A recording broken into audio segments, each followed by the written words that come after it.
बख्शी जी, आपका हमारे पॉडकास्ट में विद इन द लाइफ हमारा पॉडकास्ट का नाम है। इसमें ये हम लोग 76 एपिसोड टेप कर रहे हैं, रिकॉर्ड कर रहे हैं। बहुत बहुत धन्यवाद, आप आए, हम लोगों को बहुत उत्साहवर्धक किया। प्लस आपने जो नई टेक्नोलॉजी भी बताई है उसका भी फायदा उठा रहे हैं हम लोग। अब ये बहुत अच्छा लगा कि आप हमारे पड़ोसी हैं वहाँ, लेकिन फिर भी हम आपसे मिले नहीं।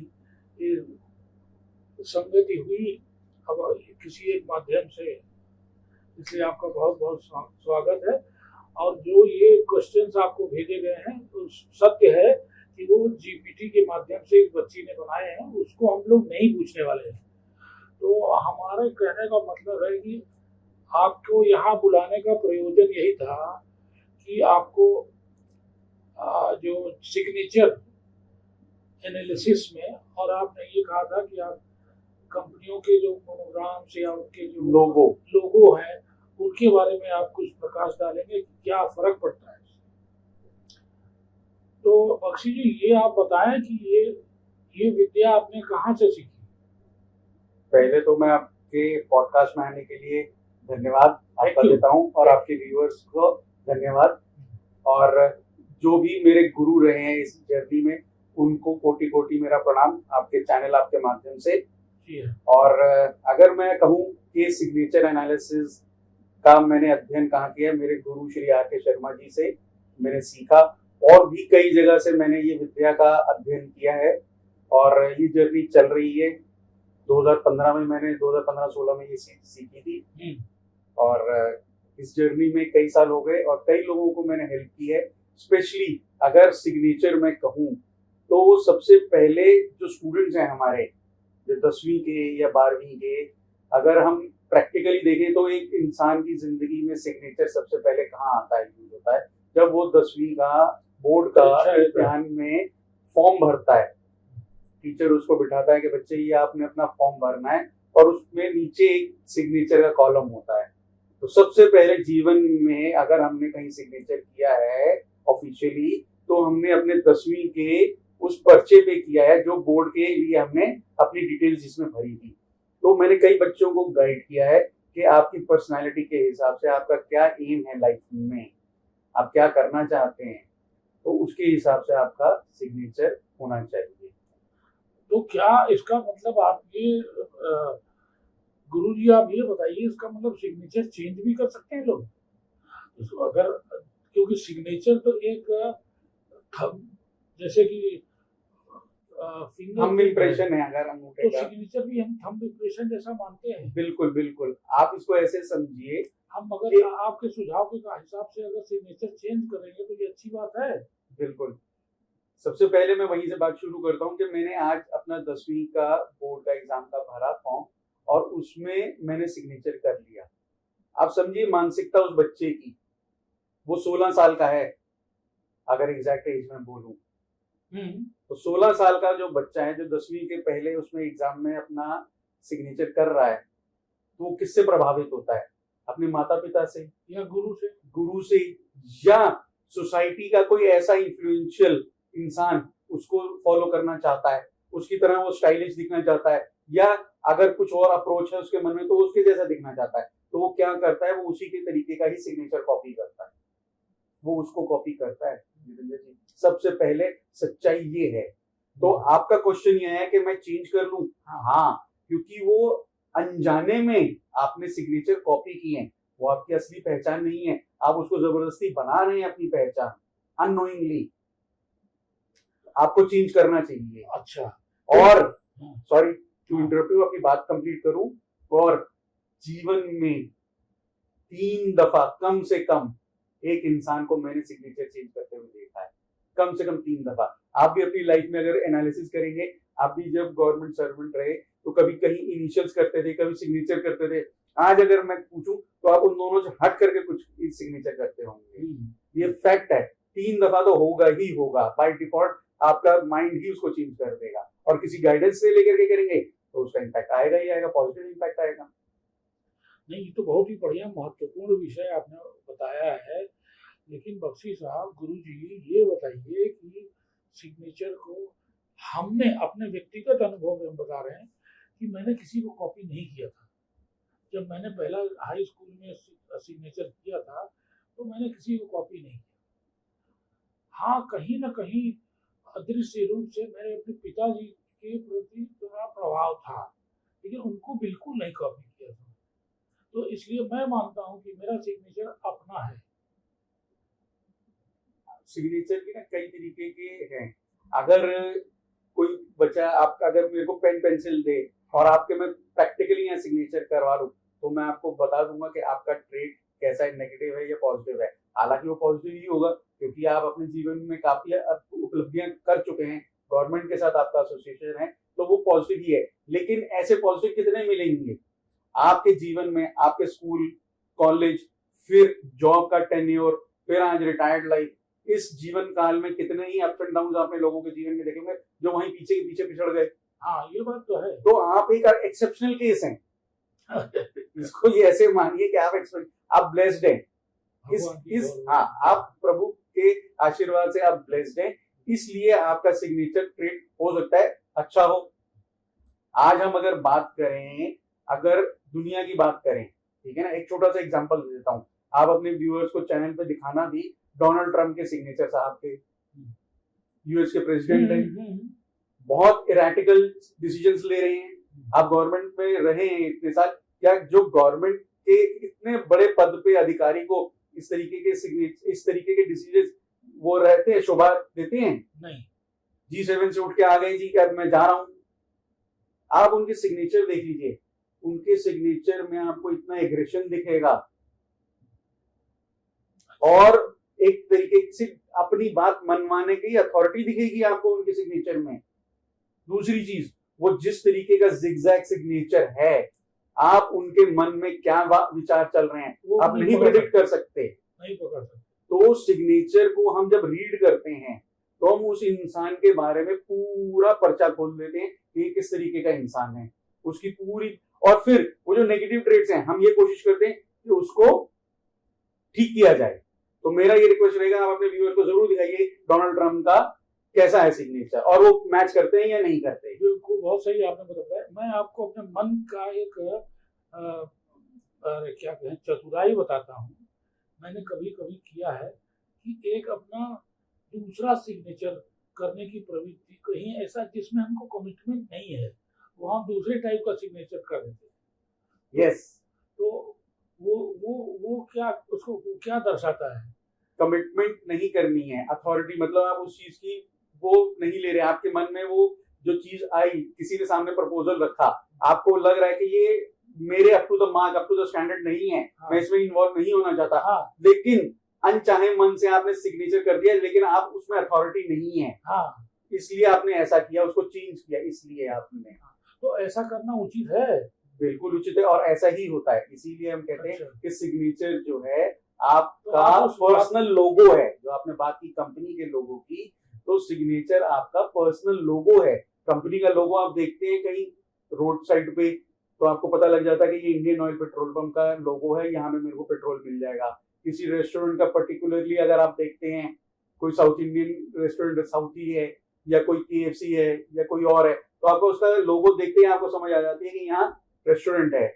तो लोगो पब्लिक आइडेंटिटी है, तो आपका सिग्नेचर आपकी पब्लिक आइडेंटिटी है। आप सिग्नेचर को जब करते हैं चेकबुक पे तो बैंक उसको ऑनर करता है उस सिग्नेचर को देख करके, आपको देख करके नहीं। वो आपका लोगो है, अथॉरिटी है आपकी।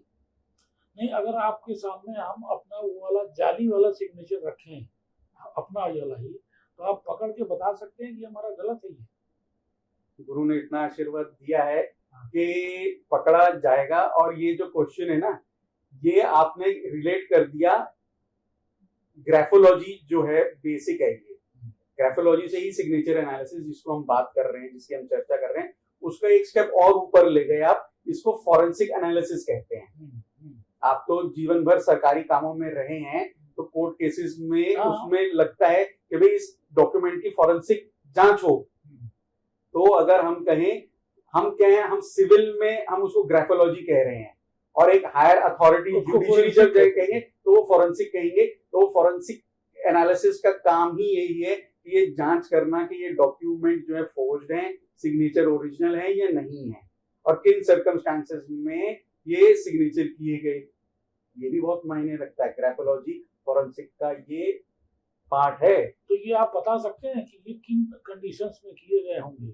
सर ये साइंस है, ये साइंस है जितेंद्र जी। ये कोई ऐसा नहीं है कि मेरे मन में जो विचार आया मैंने आपको बोल दिया।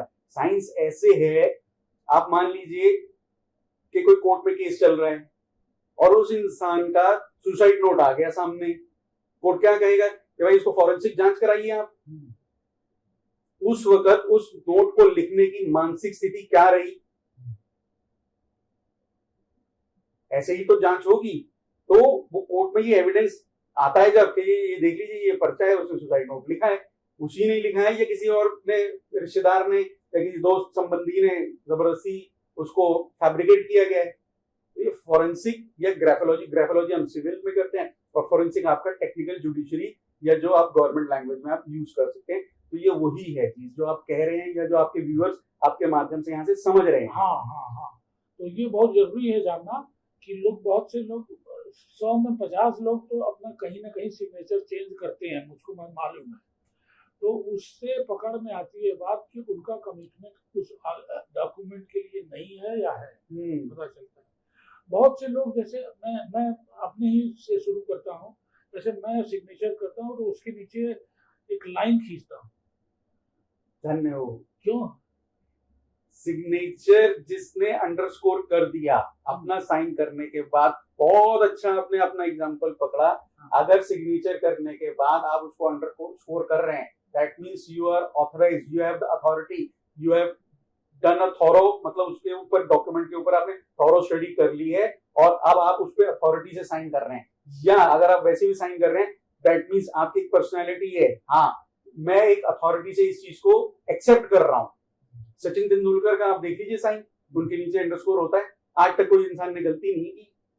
इतना नेम फेम प्रभु के आशीर्वाद से, इतनी उनके ऊपर कृपा है हर तरीके से, आप देख लीजिए अथॉरिटी है वो एक तरीके की, हर जगह उनका एग्जाम्पल दिया जाता है। इज अथॉरिटी, इतने लेवल पे जाने के बावजूद भी।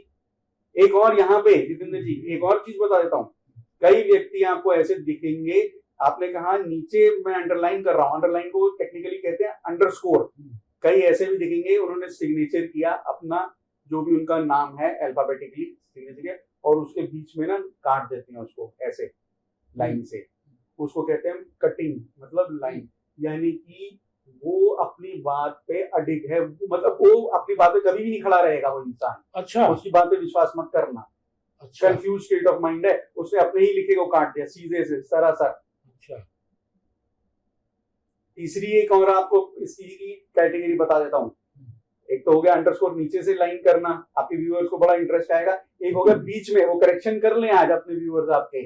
और तीसरा आएगा कि जो कुछ लोग ऐसे होंगे कि अपना हस्ताक्षर करने के बाद एक ऊपर से लाइन खींच देते हैं, यानी कि अम्ब्रेला टाइप से बना देते हैं अपने सिग्नेचर के ऊपर। मैं आपको कुछ वो दूंगा, आप अपने व्यूअर्स को दिखाना सैंपल्स। वो एक तरीके का अम्ब्रेला जो बना दिया ना, यानी कि वो ओवर प्रोटेक्टेड है। अच्छा। और उस ओवर प्रोटेक्टेड होने के कारण कहीं ना कहीं उन्होंने अपनी ग्रोथ को हैम्पर कर लिया, वो बढ़ ही नहीं पाए। वो जिसको कहते हैं ना कुएं के मेंढक रह गए। भाई आपने अम्ब्रेला बना दिया, आपने अपने एक दायरा चुन लिया, तो निकल नहीं पाएंगे, वो निकल ही नहीं पाएंगे। आप समझिए कितना साइंटिफिक चीज मैंने आपको बता दी। बहुत बहुत धन्यवाद। आप इस तरह से सिग्नेचर तो एनालिसिस करने के बाद कुछ लोग ये बताते हैं कि जैसे कि सिग्नेचर का जो स्लैंट है, टेढ़ापन है, या जो प्रेशर है लिखने का, वो भी कुछ दर्शाता है। बिल्कुल सही। हम इसको कहते हैं, ये ग्राफोलॉजी का ही पार्ट है। आपने दो चीजें यहाँ पे बोल दी, एक स्लैंट लेफ्ट भी हो सकता है, स्लैंट राइट भी हो सकता है, ठीक है। और एक है आपने बोल दिया प्रेशर लाइन। मतलब बहुत लोग चेकबुक पे अगर साइन करेंगे और नीचे वाले पन्ने पे उसका इंप्रेशन आ जाता है। या साइन क्या अगर लिखे रहे होंगे तो उनका प्रेशर इतना होगा कि वो नीचे वाले उस पे पेज पे भी प्रेशर आएगा। क्या दर्शाता है? बिल्कुल सही। ये क्या दर्शाता है? प्रेशर, जो बहुत ज्यादा प्रेशर दे रहा है ना लिखने में, वो मतलब कहीं ना कहीं अपनी बात मनवाना चाह रहा है आपसे। और कईयों का बहुत लिखते हुए ना लाइट प्रेशर रहता है, उनकी लिखावट, जो उनका पेन है ना, ऐसे लग रहा है कि जैसे हवा में ही इसने पेन चला दिया, लिखने में एफर्ट ही नहीं किया। उनकी सेल्फ मेकिंग डिसीजंस बहुत वीक मिलेंगे आपको लाइफ में। और एक अगर रूटीन के रेगुलर है तो रेगुलर का तो मतलब ही फिर रेगुलर है, उनकी फ्लो ठीक है। ये तो हो गया प्रेशर का। अब आपने बोला स्लांट का, left word right word straight, इसको मेडिकली जोड़ दें। हाँ, मेडिकली किसी की बॉडी में अगर पेन है, लेफ्ट स्लैंट है, तो आप उसको बोल देना कि भाई तेरे लेफ्ट पार्ट में कहीं बॉडी में दर्द तो नहीं है किसी, तो बोलेगा हाँ जी लेफ्ट बाजू में मेरे दर्द रहता है। ये प्योर साइंस है जितनी जी, इसमें कुछ भी ऐसा नहीं है कि ऊपर से हवा आ गई और आपको गोला लग गया। राइट है तो उसके राइट हैंड के राइट के बॉडी में होगा। और सीधा है तो परफेक्ट है, तो सीधा है। परफेक्ट है, उसमें कुछ नहीं है, दिक्कत नहीं है। और बहुत रेयर मिलते हैं आपको परफेक्शनिस्ट लाइफ में। इसीलिए हम जोर देते हैं बच्चों के ऊपर कि आप अपनी हैंडराइटिंग अच्छी रखिए। सिग्नेचर के साथ साथ इसका पार्ट आ गया ग्राफोलॉजी का, आप अपनी हैंडराइटिंग हमेशा अच्छी रखिए। कई बच्चे नहीं समझ पाते हैं। आपने तो ये दो चीजें बोली। हम तो बच्चों में जब हैंडराइटिंग ट्रेंड पढ़ते हैं तो वर्ड में भी स्पेसिंग होती है। एक अक्षर इधर लिखा है तो दूसरा अक्षर थोड़ा और गैप में लिखेंगे, तो वर्ड में भी बहुत ज्यादा स्पेसिंग है, वो भी गलत है। स्पेसिंग का भी महत्व है। वो कंटिन्यूटी नहीं दिखा रहा आपकी लाइफ में। आपका, दूसरे तरीके से बोलूं तो आपका अपने खर्चों के ऊपर कंट्रोल नहीं है। इसको जोड़ दो, दोनों बातों को जोड़ दो। जब आप कोई कार्य कर रहे हैं, आपकी लाइफ में वो कंटिन्यू नहीं हो रहा, जॉब में जा रहे हैं, आज जॉब है कल नहीं है, आप पार्ट टाइम जॉब कर रहे हैं, तो खर्चे कहां से मीट करेंगे? साइंटिफिकली हो गया कि नहीं हो गया? अच्छा, हर एक चीज जुड़ी हुई है। बहुत अच्छा बता रहे हैं। जैसे कुछ इटैलिक्स टाइप का हो जाता है, कभी कभी गोल गोल घुमा देना, मतलब जैसे जे है, जे को भी ऐसे ऐसे घुमाने का एक ट्रेंड हमारा रहा है। मैं आपको सैंपल शेयर करूंगा। जो आपने जे बोला और एक होता है वाई, दो चीजें उसी कैटेगरी में आएंगी। अगर उसने वाई बना करके ऐसे ले आया, नीचे तक लूप ले आया, उसका लूप कहते हैं उसको, तो उस इंसान पे ज्यादा विश्वास मत करना। और अगर वाई बनाया उसने या जे बनाया है, वाई का अगर उसने जो नीचे का लूप है अधूरा छोड़ दिया, तो उसके खर्चे और उसकी आमदनी में बहुत ज्यादा गैप है। और उसने वाई बनाया और वो जो नीचे वाला लूप है कंप्लीट कर दिया। मैं आपको सैंपल दूंगा, आप अपने व्यूअर्स को जरूर अपने चैनल पे दिखाना। तो वो वाई को अगर उसने कंप्लीट कर दिया, that is a money back, यानी कि उसका बैंक बैलेंस प्रभु के आशीर्वाद से ठीक है। तो ये सब कुछ जुड़ेगा, इससे सब कुछ जुड़ेगा।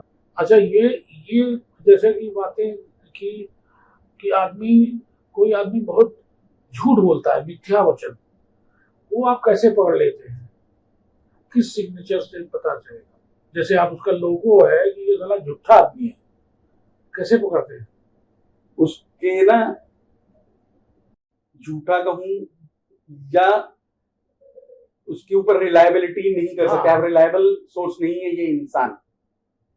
उसकी हैंडराइटिंग में ना बहुत सारे फ्लॉज होंगे। फ्लॉज मतलब एक पांच नहीं होगा। कई बार तो मैं ऐसे ही बता दूं, वो पूरे का पूरा जो लिखेगा ना कैपिटल में ही लिखना शुरू कर देगा। हम क्या करते हैं, पहला वर्ड कैपिटल में लिखते हैं। आपका अगर नाम जितेंद्र है तो जे पहला लिखेंगे हम कैपिटल में। वो क्या करेगा, JIN सब कुछ कैपिटल में लिखेगा, यानी कि वो अपनी आइडेंटिटी छुपा रहा है आपसे। वो झूठा है। वो तो छुपा क्यों रहा है? वो तो सब ब्लॉक में लिख रहा है। हाँ, तो कहाँ छुपा रहा है? वो ब्लॉक में लिख रहा है। वो अपनी हकीकत छुपा रहा है आपसे कि बैक ऑफ द माइंड में क्या हूं, वो आपसे छुपा रहा है। और एक और मैं बता देता हूँ, ओ हम लिखते हैं, ओ ऑरेंज वाला। कई लोगों का ना ओ का मुंह खुला हुआ रह जाता है, बिल्कुल नहीं होता। हाँ। अब देखना, आपको सैंपल्स दूंगा, ओ का मुंह बंद नहीं होगा। तो आपने बोला रिलायबल, उसी से ही जोड़ रहा हूं मैं बिल्कुल।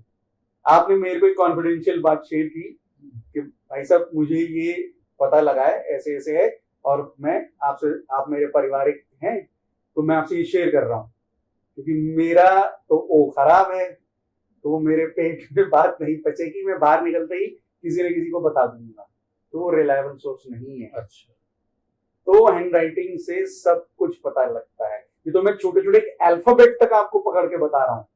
आप तो हैंड राइटिंग की बात कर रहे हैं, मैं तो एक छोटा YJO इन तक पे आपको मैं बता रहा हूँ। और जो कुछ लोग उसमें बिंदी मार देते हैं, मतलब साइन करने के बाद दो बिंदी मार दिया। AR रहमान साहब का सिग्नेचर लगाना, आप, बड़ा अच्छा क्वेश्चन है आपका। AR रहमान साहब का सिग्नेचर लगाना, उनका A capital dot R capital dot, और फिर तीसरा R जो आता है रहमान, R के बाद E करके ऐसे ले आते हैं उसको downwards. AR Rahman is ultimate authority. आज की डेट में म्यूजिक इंडस्ट्री में उनको कितने ग्रैमी अवार्ड्स, कितने राष्ट्रीय पुरस्कार मिल चुके हैं, अननोइंगली, अनडिस्प्यूटेड। वो जो डॉट लगा रहे हैं ना, वो अथॉरिटी दिखा रहा है कि भाई मेरे बाद कोई नहीं है। अच्छा। इसको हम जान के कहीं लगवाते हैं और कहीं जो लगाए रखे हैं वो हटवाते भी हैं, क्योंकि ज्यादा अथॉरिटी होना भी एक खतरा बन जाता है। वो फिर इंसान समझने के लिए नहीं तैयार होता। हाँ, वो कहते भाई मैंने तो कर दिया, यही है बस, अब यही है, तुम देखो इसको कैसे करना है। सामने वाला समझा भी रहा है, अरे नहीं ये गलत है, वो नहीं मानेगा, अथॉरिटी है।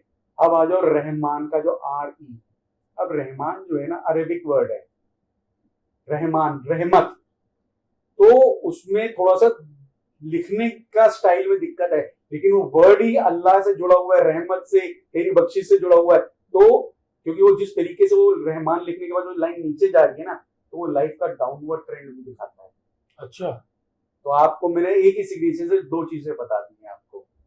आपने डॉट की बात की, मैंने नीचे डाउनवर्ड ट्रेंड को लेकिन बता जो दिया। हमारे जो राष्ट्रपति रहे, जो हमारे रहमान साहब ही थे ना, हाँ, उनका अब सिग्नेचर। उनका सिग्नेचर मुझे इतना याद नहीं है, हाँ, मतलब कई सारी चीजें होती है कि जब दिमाग में नहीं उनका रहती। सिग्नेचर देखिए तो ये इस रहमान से बहुत फर्क है। अगर मुझे पूरा याद नहीं है, अगर हमारे राष्ट्रपति साहब का है, तो उसमें मैं सिर्फ बोल रहा हूँ, ज्यूम कर रहा हूँ, मैंने देखा नहीं है, सॉरी, हो सकता है कि मैं गलत भी हूँ। तो वो फिर ना कंटिन्यूटी दिखा रहा होगा।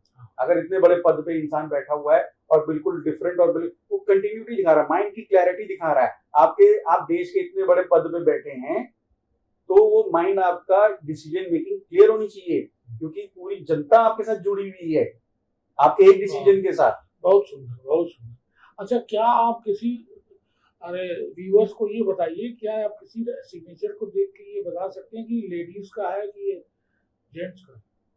आप ये थोड़ा सा टफ क्वेश्चन है, सेक्स डिटर्मिनेशन जिसको आपने कहा, वो थोड़ा सा टफ है। शायद मेरे पास उतनी महारत नहीं होगी अगर मैं साफ शब्दों में कहूँ तो। हाँ, थोड़ा सा ये टफ हो जाता है कि ये हम डिटरमाइन नहीं कर पाएंगे। हाँ ठीक है, कोई बात नहीं, तो हर चीज की सीमाएं हैं।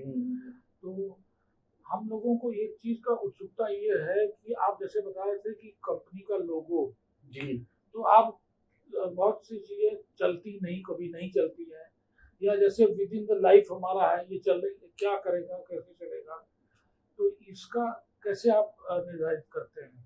मैंने ना कई स्टार्टअप्स के साथ जो नए उभर रहे हैं उनके साथ काम किया है।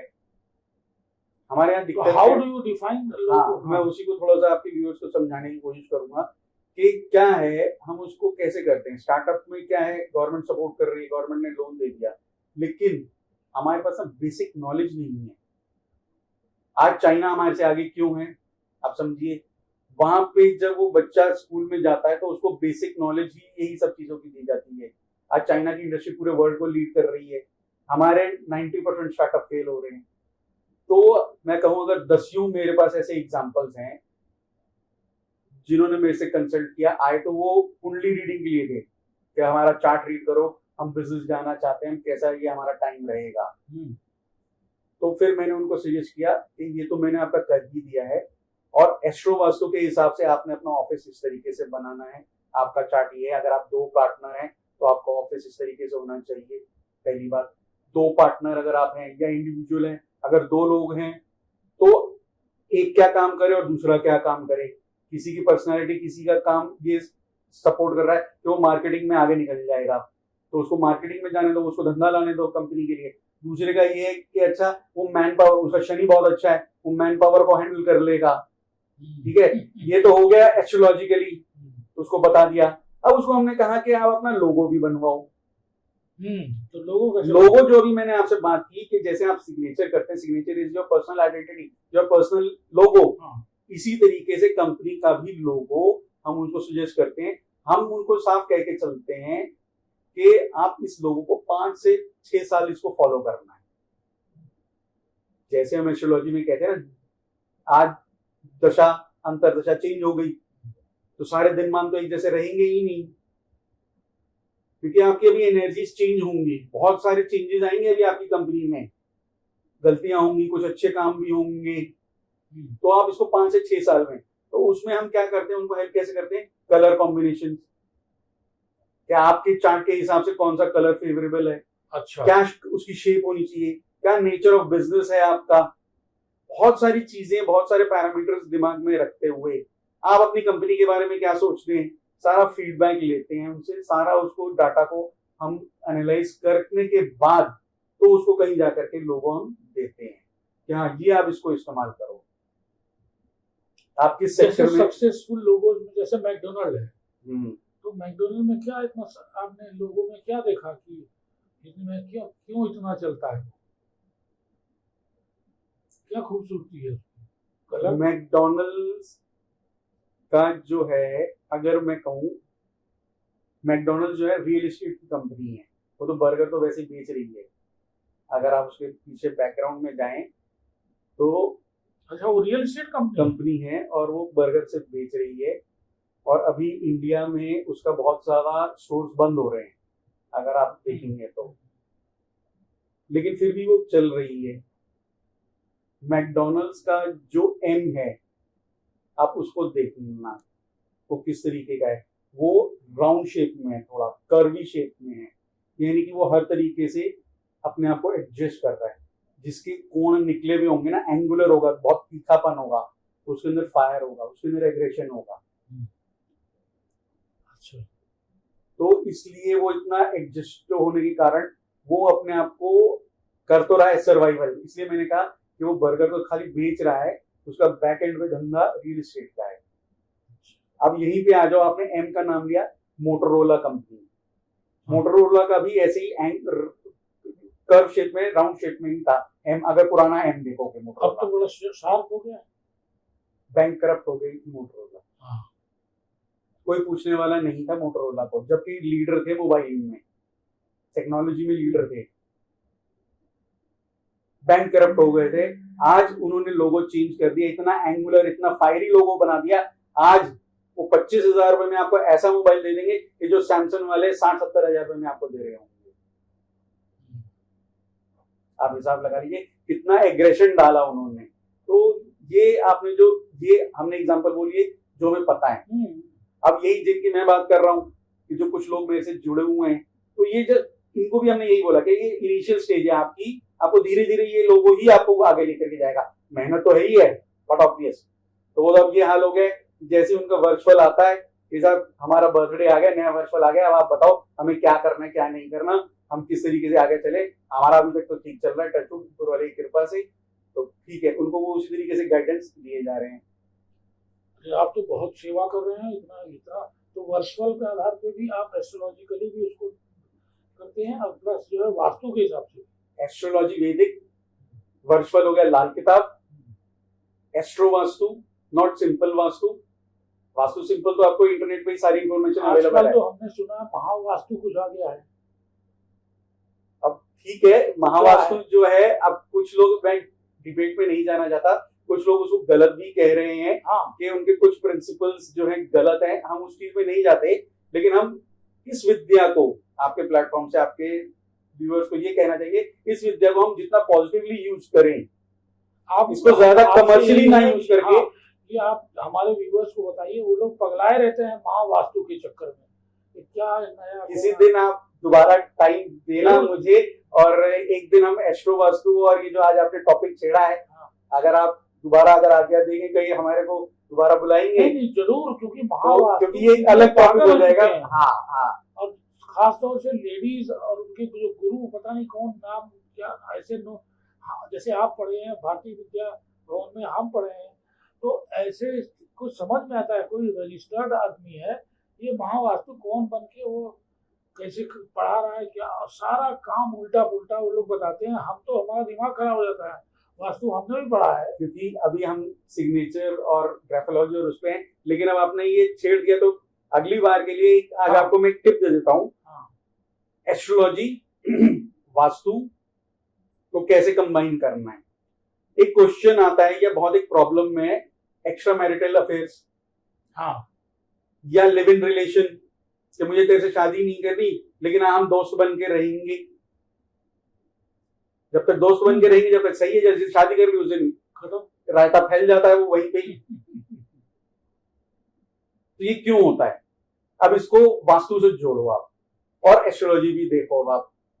अरे गुरुजी, इसको आप बताएंगे कि जैसे हमको तो ये बताइए, अगर आपका घर का मुख्य द्वार, हाँ, मुख्य द्वार और आपका जो बेडरूम में अगर अलाइन हो गए, आमने सामने आ गए, एक्स्ट्रा मैरिटल अफेयर से आपको कोई नहीं रोक सकता, होगा ही होगा, चाहे वो पुरुष हो चाहे महिला हो। ये लिख लो, मेरे से साइन करा दो। अच्छा, ये वास्तु से हिसाब से बता दिया। एस्ट्रोलॉजिकली तो कोई भी देख करके बता देगा कि जी राहु और शुक्र की युति हो गई है, या दृष्टि के कारण वो एक से वो हो रहे हैं, इसलिए यह शुक्र पीड़ित है। वास्तु के हिसाब से मैंने आपको बता दिया, अगर अलाइंड है, आपका मुख्य द्वार से ही आपका मेन बेडरूम दिख रहा है, तो होगा ही होगा।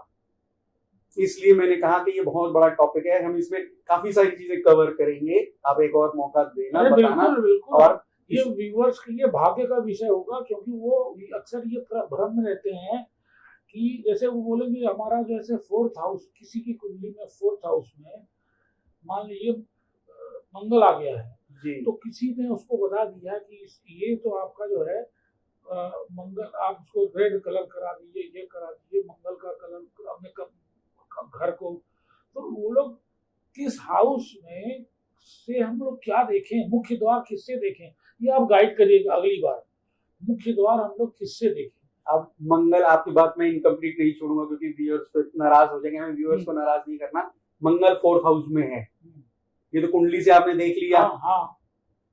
मजे की बात जितेंद्र जी जब यहीं बैठे बैठे आप उस व्यक्ति को कह दीजिए ऑनलाइन कंसल्टेंसी कर रहे हैं या जूम पे कर रहे हैं बात, उससे व्हाट्सएप कॉल पे कर रहे हैं बात, तो आप उसको यही कह दीजिए कि जा ये देख करके बता कि तेरे घर से 200 मीटर के अंदर नीम का या कीकर का पेड़ है या नहीं है। तब तो मजा है, तब तो आपकी एस्ट्रोवास्तु काम कर रही है। आपने मंगल 4th हाउस में बोल करके तो आप लाल पीला कुछ भी बोलते रहोगे। मजा तो यहाँ है जब यहीं से बैठे हुए आप बोल दो और सामने से वो गए, गुरुजी बिल्कुल है, क्या करना है, वही तेरा दिक्कत दे रहा है। तो नीम कहाँ से आ गई उसमें? तो बड़ा अच्छा बताया। ये तो आपको सीरीज चलना पड़ेगा, सीरीज चलनी पड़ेगी सर। हाँ, तो बहुत अच्छा आपने बताया कि अगर मंगल है तो नीम या कीकर का पेड़ होगा आपके 200 मीटर। आप चैलेंज करके बोलना 200 मीटर, वो नहीं बता पा रहा, वो उसकी दिक्कत है, होगा। इसलिए आपने कहा कि हम जब अपने मैंने शुरू में ही आपको कहा कि मैं अपने गुरु का आभार व्यक्त करता हूँ, जिनकी कृपा है, माँ सरस्वती की कृपा है कि थोड़ा सा मान सम्मान, थोड़ी सी विद्या है, तो जिससे हम किसी दूसरे का गाइडेंस कर सके। गलत तो नहीं कर सकेंगे, कम से कम नहीं, अच्छी गाइडेंस। व्यूअर्स को ये बता दें कि हम बहुत से एस्ट्रोलॉजर से मिले हैं, लेकिन इतना स्पष्ट रूप से किसी ने हमको कभी नहीं बताया। तो ये आप लोगों का भाग्य का विषय है कि इस तरह का आप बता रहे हैं। और जैसे आपने बताया कि अगर इंट्रेंस और बेडरूम आमने सामने पड़ रहा है तो इसका मतलब एक्स्ट्रा मैरिटल रिलेशन होना ही होना है, पूरे चांसेस है सर। अच्छा, वास्तु में आपको जैसे ये नॉर्थ ईस्ट में मंदिर होना चाहिए, साउथ ईस्ट में रसोई होनी चाहिए, ये तो सब जानते हैं, तो इसमें आप क्या नया बताएंगे? सर ये जो है वास्तु के प्रिंसिपल्स के आपने बता दिया। नॉर्थ ईस्ट ईशान कोण, वहां हमारा पूजा रूम, मंदिर घर का होना चाहिए, बिल्कुल ठीक है। इसमें आपको हमारी कंसल्टेंट की किसी की जरूरत नहीं है। तो सभी लोग ईशान कोण में ही बनाएंगे। हाँ, और क्या। कोई वैश्व में तो बनाएगा ही नहीं जब सबको ये नॉलेज मिल गई है। कोई नहीं चाहेगा अपने आप से मूर्खता करनी। जहाँ गूगल गुरु है तो वहाँ सब फेल है। गूगल गुरु है तो वहां पे सब फेल है, बिल्कुल। आजकल तो गूगल ही गुरु है। तो अब इस अपार्टमेंट है, ये पूरे टावर है, सबका वास्तु एक जैसा ही है, सबका किचन हाँ। एक ही जैसा है, लेकिन सबका बैंक बैलेंस एक जैसा नहीं है, सबको अलग अलग प्रॉब्लम्स हैं, किसी को कुछ बीमारी है, किसी को कुछ बीमारी है। तो हमारा एस्ट्रो वास्तु का रूल यहाँ पे आ जाता है कि जो 4 लोग हैं इस फैमिली के यहाँ पे रह रहे हैं, कुंडली क्या कह रही है, कुंडली क्या कह रही है। अगर आपकी कुंडली कुछ अलग दिशा में है तो ऐसा भी कुछ स्पेशल रूल्स हैं, वो फिर बहुत लंबा टॉपिक हो जाएगा कि हम वहां पे आपको मना कर देंगे कि नॉर्थ ईस्ट में आपने मंदिर ही नहीं रखना है। अच्छा, ऐसा भी होता है। ऐसा ही है। मैं अभी गया हूँ ईस्ट ऑफ कैलाश में, कोठी है 500 गज की, माँ लक्ष्मी की बहुत कृपा है, अपार कृपा है, लेकिन मैं कहा भाई साहब यहाँ मंदिर नहीं चलेगा। तो मेरे नाराज हो गए। आस्था का विषय है, आस्था का विषय है, तो संभल के बोलना है। मैं कहा भाई साहब यही है, बाकी तो ये लंबा टॉपिक है, किसी दिन और इसको हम करेंगे, बैठेंगे, आपको बताएंगे। नहीं तो ये आज ही आप दिग्दर्शन कर दीजिए कि नेक्स्ट में हम लोग एपिसोड में क्या करेंगे, उसको आज टॉपिक बता दीजिए। जो आपके व्यूअर्स इस पॉडकास्ट को देख रहे हैं, जो सबसे ज्यादा सजेशंस आ जाए आपके व्यूअर्स के, ठीक है, माँ सरस्वती के आशीर्वाद से हम उसी टॉपिक को पकड़ लेंगे, कोई दिक्कत नहीं है। वो कहें वास्तु करना है, वो कहें एस्ट्रो वास्तु के बारे में बताइए, वो कहे कोई किसी भी एक पर्टिकुलर, कोई कहेंगे शनि के बारे में बताइए, शनि की साढ़े के बारे में बताइए, राहु से पीड़ित हैं, जो टॉपिक आपके चैनल पे सबसे ज्यादा नीचे कमेंट्स में आ जाए, हम उसी पे ही अगला सेशन, अगला पॉडकास्ट कर लेंगे। बहुत बहुत धन्यवाद। तो जनता की ही उसमें हम सेवा में हैं। तो नहीं तो हम ये चाहेंगे कि क्या हम आपसे परमिशन चाहेंगे कि क्या हम अपने व्यूअर्स को आपका नंबर दे सकते हैं? सर बिल्कुल दे सकते हैं। हाँ, तो आप लोग इनको हम दिए हुए जो नंबर फ्लो करेगा उस पर आप लोग कॉल कर सकते हैं, और बख्शी जी की कृपा आप लोगों को मिले। हम यही चाहेंगे कि ये, क्योंकि इनका ये ज्योतिष जो है वो मदद करने वाला है, ज्योतिष डराने वाला नहीं है। बिल्कुल नहीं। देखिए जितेंद्र जी, डराने का कोई मकसद ही नहीं है। कोई भी जातक आपके पास आ रहा है वो आपको परेशानी बता रहा है अपनी। मेरे गुरु का पहले दिन से यही कहना था कि सिंह जी, वो मुझे प्यार से सिंह जी कहते थे, कहते हैं अभी भी, कि वो प्रॉब्लम लेके आ रहा है, आपको फोकस करना है सोल्यूशन पे। कुंडली बन जाएगी, सब कुछ बन जाएगा। मजा तब है, मैं अपने गुरु का आशीर्वाद मानता हूं कि प्रॉब्लम बोलते बोलते ही मैं उसको बता दूं कि तेरा ये वाला प्लैनेट पीड़ित है, जा देख लियो।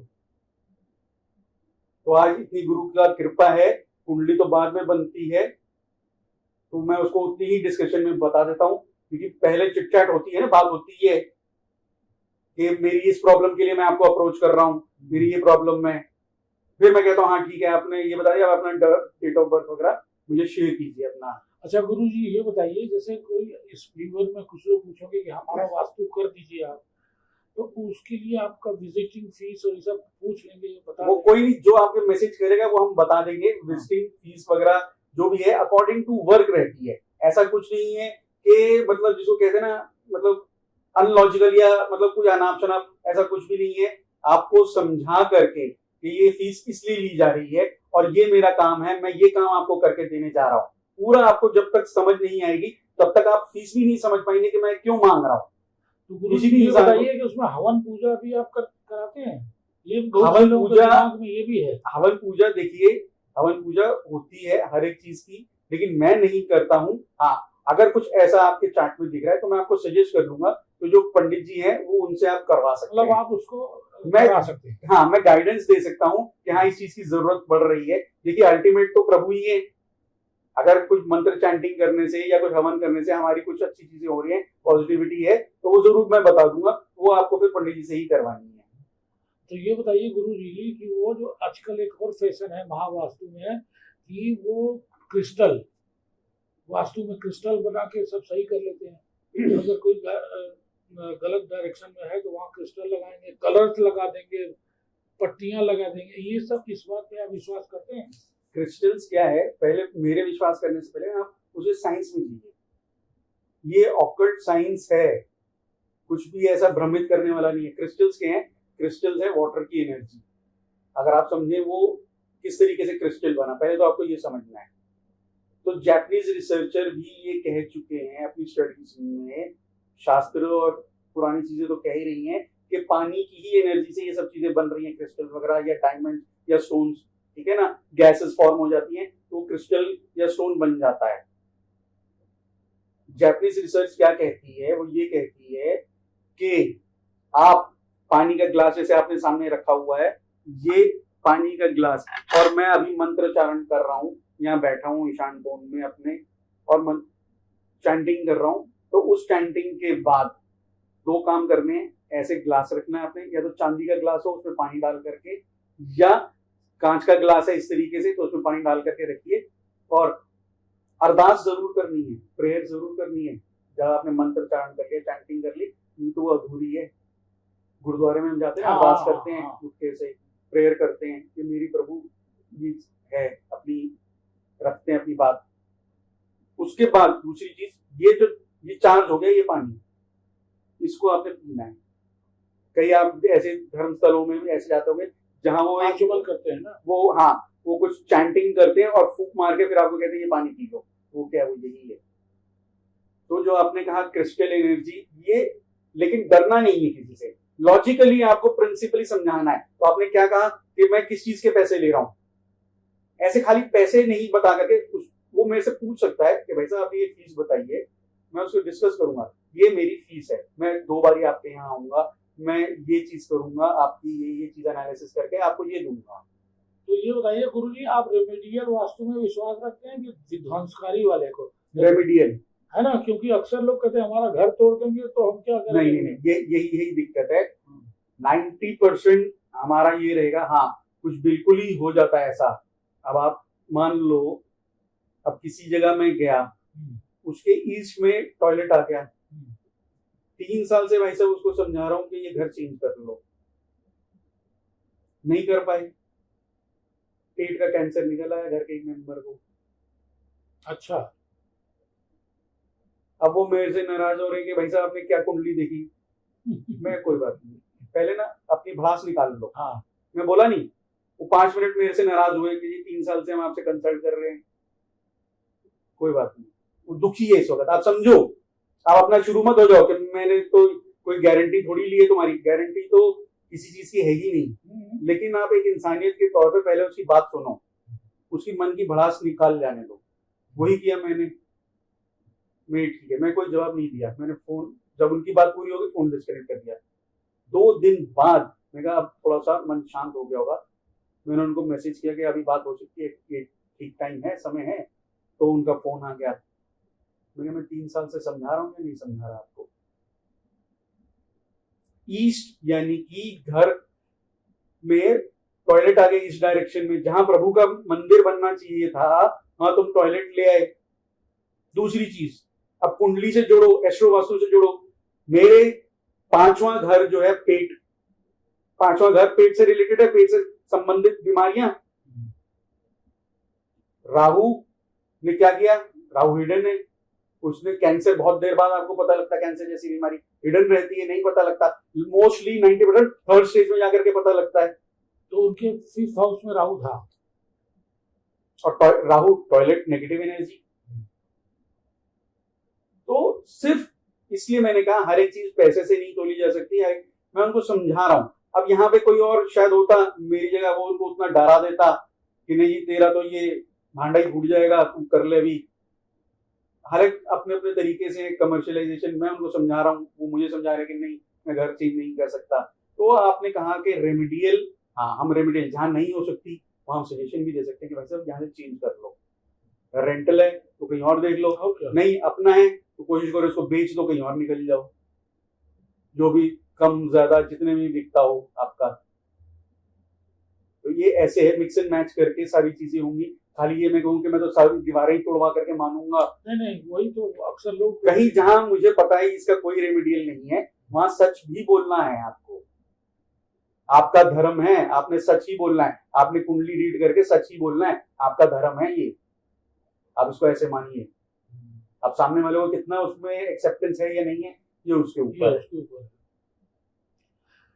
तो जितने लोग देख रहे हैं इस चीज को ध्यान में रखें कि गुरु जी का आप आशीर्वाद प्राप्त करने के लिए इनसे ज्यादा से ज्यादा जुड़ें और इसको शेयर करें, सब्सक्राइब करें और इसमें पूरा इंटरेस्ट लें। आप लोगों को बहुत बहुत बधाई हो, ऐसा समय मिला कि ऐसे गुरु को आपके सामने बैठे हुए हैं। ये आपको इस बात पे ध्यान देना है।